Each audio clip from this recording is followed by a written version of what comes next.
Defense Secretary Jim Mattis says he does not have to go easy on Russia when he talks with President Trump. That runs counter to a report yesterday in the Washington Post. Mattis spoke with our own national security correspondent Jennifer Griffin today. Do you find yourself having to not raise issues when Russia is belligerent to the U.S.? And do you, because there continues to be this debate within the administration about whether Russia interfered in the election, did Russia interfere in the U.S. election? No, I have no reservations, nor has the president ever evidenced any pushback when I bring up Russia in a national security context.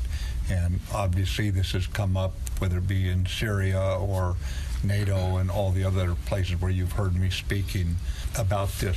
The intel people, I have not seen this shyness, including over at the White House in the sit room.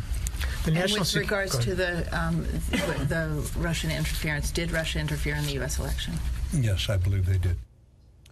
On other subjects, Secretary Mattis says moving the U.S. Embassy in Israel to Jerusalem does not put U.S. troops and citizens in greater danger in the Middle East, in his words. And he says North Korea's ICBMs cannot yet threaten the U.S. homeland.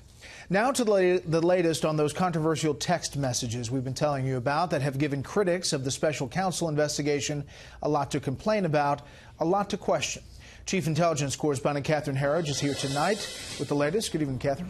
Thank you, Brett. Asked about the prospect of a second special counsel, the Attorney General Jeff Sessions said the Justice Department will act if allegations of bias are proven. We're going to take seriously the concerns that have been expressed. We will never fail to monitor our people, and we're going to insist on the highest standards of behavior. Everybody has to be accountable and responsible. You can have arrogance seek into sometimes an institution, and that's not acceptable. The powerful chairman of the Senate Judiciary Committee, Chuck Grassley, wants more information about the anti-Trump texts exchanged between FBI agent Peter Strzok and FBI lawyer Lisa Page, as well as their communications with current FBI Deputy Director Andrew McCabe, who is now set to testify on Capitol Hill Tuesday behind closed doors. These images from May show McCabe with Page in the far left of your screen. McCabe supervised the Clinton email case and then the Russia probe before the special counsel took over. Senator Grassley said this August 2016 text goes beyond a personal political view and appears to cross the line, taking some official action to create an insurance policy against a Trump presidency. Andy's office apparently refers to McCabe's. And the senator said this April 2016 text refers to Hillary Clinton and indicates that Strzok and Page discussed the ongoing criminal case on a different phone to avoid being traced. The timing may be significant because the text was sent 3 days before Clinton aide Huma Abedin's FBI interview about mishandling classified information and a week before Clinton's longtime aide Cheryl Mills was questioned. Also, former FBI Director James Comey is under scrutiny for leaking memos of conversations with President Trump to the media after he was fired in May.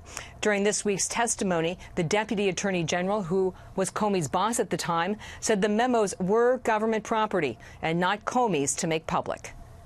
He comes out and he makes a memo memorializing the meeting. Is that memo DOJ property?